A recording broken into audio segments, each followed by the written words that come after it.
So hello David, you might tell us a bit about where we are now at the moment. We're at St. Patrick's Well, just outside Clonmel in South of Prairie. St. Patrick's Well here, it's a natural spring. As you can see, the water is coming up there through limestone, so it's filtered and purified naturally. Basically all South of Prairie here, you have a bed of limestone, so where you get limestone you get caves or caverns. So these caverns are filled with water, they're called aquifers. Now, the water is coming up here all over, but this is the original well here inside the small one. It's a geological phenomenon. The water has been coming up here for over 1,000 million years. Wow, it's amazing. People have been coming to this well for over 10,000 years. People were coming here roughly 9,000 years before St. Patrick. Back in pre-Christian times, you didn't have any towns or cities. Dublin, Cork, Waterford, Limerick, Clonmel, Kilkenny, Fullstop. None of them were in existence. But what people tend to forget is you still have people in the country. So we're here beside the river shore, less than a mile from the shore here. So there would have been a lot of people living along on the banks of the shore. So those old pagan or pre-Christian people, any place they found fresh water, they made that an assembly place. Oh, that's very interesting. People come for water, they come for healing, they come to socialise, they come to make matches, they come to wash, they come to be taught. Every whole thing happened at the well. So you had all types of trades and professions, from druids to healers to traders, physicians, musicians, storytellers, you name it. They were all here. We're told that this was one of the single biggest assembly places in Ireland before Christianity. The pagans, they have 4 big festivals in the year. The beginning of February, Imbolc, the beginning of May, Bealtaine, the beginning of August, Lunasa, and the beginning of November, Samhain. So at those festivals we're told that you would have several thousand people here.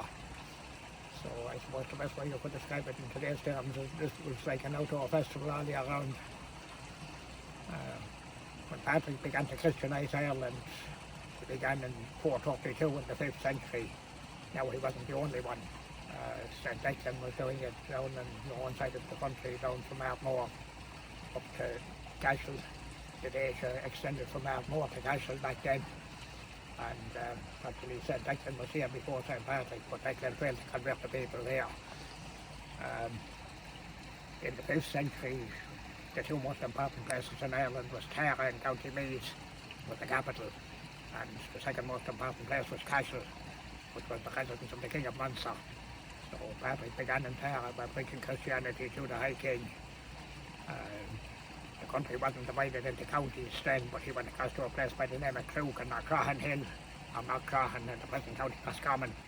And from there he came south to Cashel, which was the residence of the King of Munster. The king in Cashel at that time was a man by the name of Angus. So Patrick preached, converted and baptised the king in Cashel. Now a straight line from here to Cashel is only 10 miles. It's about 15 to go by road. So when he had the king converted, and because this was so close, and because this was where the big assembly of people was, this was the obvious place for him to come. So he came here in the year 447, and he preached, converted and baptised here at this well. So when he had these people in this region converted to Christianity, that Celtic cross that you see over there in the centre of the present pool, that cross was erected here then. So that cross was been there from the 5th century. We believe it's the oldest cross in Ireland. How old did you say it would be? 5th century. And that's made out of limestone as well. Amazing. You keep the place very well here also. We have a committee here that there's a committee here over the years. There was a committee formed here in 1913, and it's been continuing on various. It's been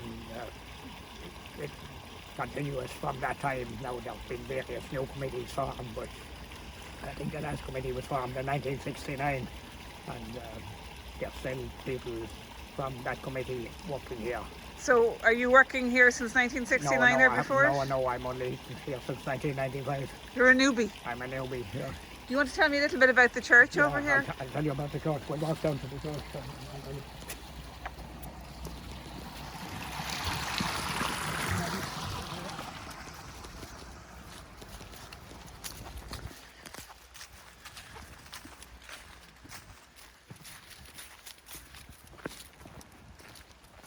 It's a lovely little oasis, isn't it, here? It's very nice.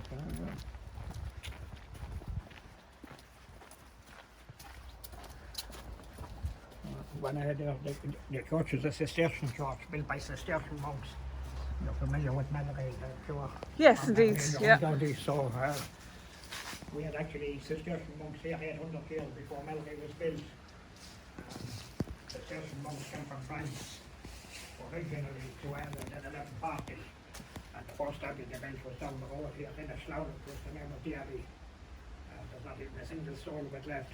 Oh, Now the abbey of Slough, they owned a huge amount of land, up against 20,000 acres. So this well was on their land back then. So the monks, the people, the monks of the abbey built this church here beside the well between 1418 and 1420. This church had a thatched roof. thatched roof. The monks then operated it from 1420 when they had it built until 1650. In 1650, you remember your history, Cromwell was in full flight. So at the siege of Clonmel in 1650, put an end to this church. So the church hasn't been used since then. That's very interesting. There's a tomb here from 1623, you can see the date there on it. 1623. Can I say that? Yeah. There's a man from Clonmel buried here, Nicholas White is his name. Nicholas White, so he must have been a very important man. He was a wealthy man in Clonmel who died in 1622. And when he died, so before he died, he bequeathed money to have a church built in Clonmel, which his family built in the 1620s. And the church was no longer there, but it lasted from the 1620s until 1805. And this tomb was used as part of the altar in that church in Clonmel while it was in existence. But when the church fell into disrepair in 1805, his ancestors asked that the tomb be moved out here. So the tomb was moved out here in 1805, so it's been here for 215 years. Oh, okay. Some very nice carvings there. I see that, yeah. The crucifixion of our Lord, the Blessed Virgin and Child. And this one got damaged, it's Michael the Archangel. Amazing. And these carvings here then? Yeah. I'll just show you this one. Sorry. This is the man's name was Nicholas White, so this is the white coat of arms. You have three white roses there on a shield. You have the words Memento Mori, which is remember your mortal, or remember you must die. Ah, okay. And there's a skull and crossbones. We believe it's the only Catholic tomb in Ireland with a skull and crossbones on it. Now I'm after asking historians and archaeologists and everybody that's supposed to know these things, and that I mean it was very common on the continent in the 17th century. Right. In France, Germany, Spain and Italy in particular, so this man probably travelled a lot. So that's the only explanation I can give on that. Well, that's a good enough explanation, I think. This is the full white coat of arms. Here again you have the three white roses on the shield there.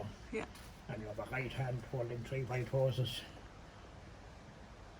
And you have the white motto in Latin underneath, which translated into English roughly states Trinity in number, or three in number, and by nature one in colour. You're referring to the three flowers.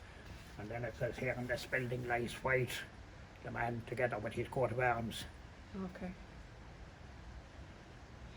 Now you're asking me about those carvings.